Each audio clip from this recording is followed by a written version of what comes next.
Music theory can be a sensitive topic for guitarists. Considering all the talk of modes, intervals, arpeggios, arrangement, seventh chords, song structure, appoggiatura, contrary motion, and all this other lingo, it's easy to see how this would cause one to feel overwhelmed. Fortunately, there's a simple workaround to all this chaos, and I'm going to share it with you. By the end of this lesson, you'll learn a simple music theory concept that can be used to explain pretty much any broken rule observed in a song. But first, I want to give you a super helpful resource that can aid with the material in this lesson. It's my guitar gains cheat sheet, and what it does is it gives you my best scientifically based hacks on how to make consistent progress on the guitar. That includes tips on how to eliminate poor practice habits like practicing in waves, and how to replace them with better ones that you could start using right away. It even includes a customizable goal setting template that you can use if you're not sure what you should be working on next, or if you're struggling to break through with any sticking points. Just click the link in the description or go to zachsharguitar.com and download this awesome free resource. Then come on back to this lesson and learn how to get by on the guitar if you don't know any theory.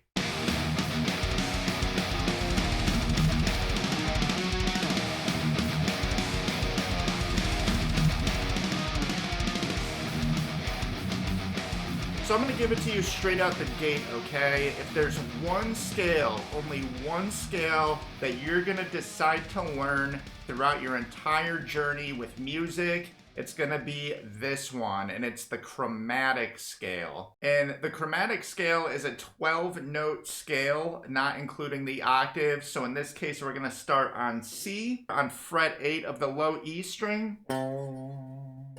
And then what we're going to do from there is pretty much every fret that is underneath the rest of your fingers, you're going to play those notes too. So it's every single half step. So you're going to go from there to fret 9, 10, and 11 on that low E string. And then from there, we're going to keep the same position, go down to the A string, but shift down a half step. So our index finger is starting on fret 7. And we're going to play those 4 notes just like we did above on the low E string. We're going to do the same exact shift down to the D string and down a half step. So we're going to be starting on the 6th fret with our index finger, and we're going to play those 4 notes. And that is the extent of the chromatic scale. And if you want to finish it off, you can either slide up to fret 10 with your pinky, or you could just drop down to the G string and play fret 5 of the G string with your index finger. So the reason you can get by with just this scale alone is because most scales are divided up into either the pentatonic scale category, which just includes 5 notes, or diatonic scales, which consist of 7 notes. In all scales, we pretty much have the goal of getting from one octave to another, in this case, from C to C. In a chromatic scale, though, it covers all possible notes that exist in between each octave, at least in Western music. And as a result, we sort of cover all possible scales that can be used since we play all the notes. So if you're just running through a chromatic scale from C to C or whatever note you choose, like we just covered, it sort of sounds like a practice exercise, which is pretty common if you go through scales in that fashion anyway.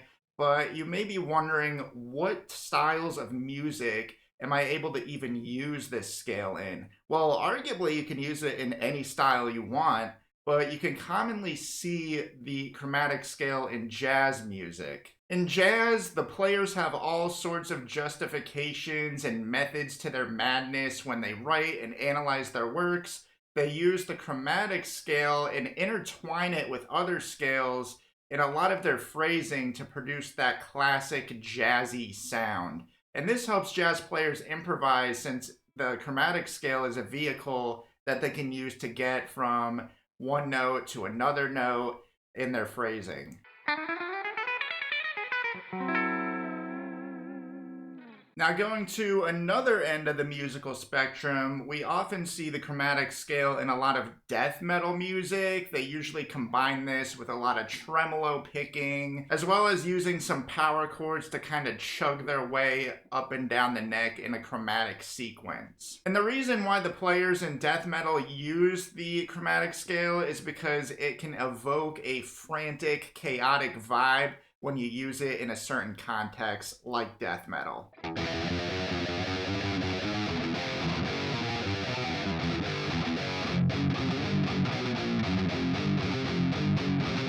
And we also see the chromatic scale in the blues genre, because what the blues players do is they take the existing pentatonic scale that I mentioned before, and they add that blues note, which serves as a chromatic note or an accidental between the perfect fourth and the perfect fifth. You have those two intervals, but then they throw that blues note right in the middle.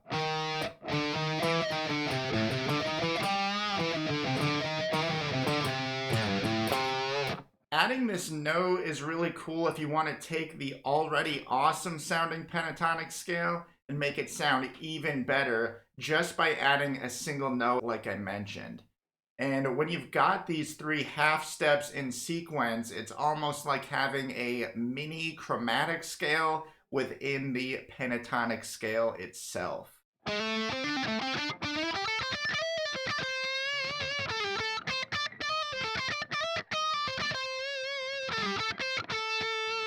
And I'm going to borrow a lot from Victor Wooten's philosophy. He happens to be probably one of the greatest music educators of all time, but he is of the belief that there are no wrong notes. So in a key, you have, like your 7 diatonic intervals in that, but he doesn't believe that anything outside those 7 notes is considered to be a wrong note. In fact, he believes that the notes not in the key, like the accidentals we're talking about, are often the coolest sounding notes. But if there's one thing that you cannot really get by without, it's rhythm. So if you have a lack of rhythm, you're going to be in big trouble. But don't worry, as Victor Wooten says, if you can walk, you can play to some rhythm, okay? And he also says that we don't dance to the key of a song, we dance to the rhythm of it. And I feel like that is pretty powerful,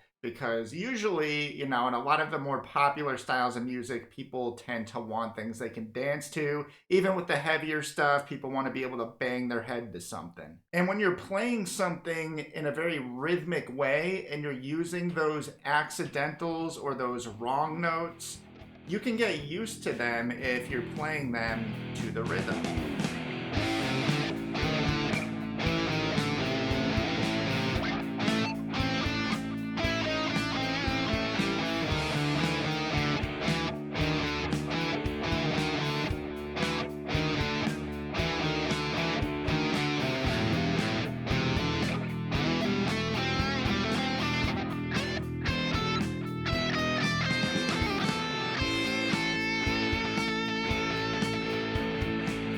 When putting any musical idea into practice, make sure you're being mindful of your rhythm, since it's harder to get by on mistakes that are out of time. You can enrich your playing and open up the door to all sorts of possibilities when you're learning about specific music theory concepts like scales and how those concepts apply to different genres. And if there's ever going to be one piece of music theory that you're ever going to learn, just let it be the chromatic scale. Now, do I think you're all set and can avoid learning about anything theory related from now on? Of course not. If anything, having that chromatic scale under your belt can be the first step you take on the journey to learning more about music theory. And try not to view mastery of anything as being the ultimate end goal, because in the case of music, that sort of defeats the purpose. It's a journey that should really be enjoyed, so I encourage you to try to have fun in learning and putting all these new skills into practice. And if you're a self-aware person who knows that you're struggling with that whole concept of practice,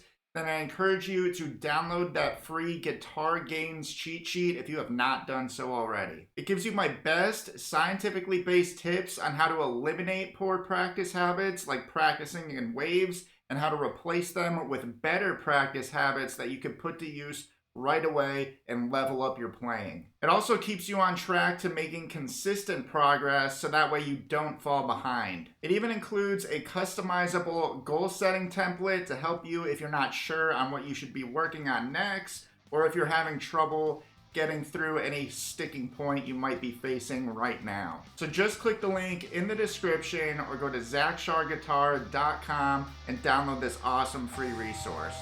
Thank you so much for watching. I'm Zach with Zach Shar Guitar. God bless, and I will see you in the next one.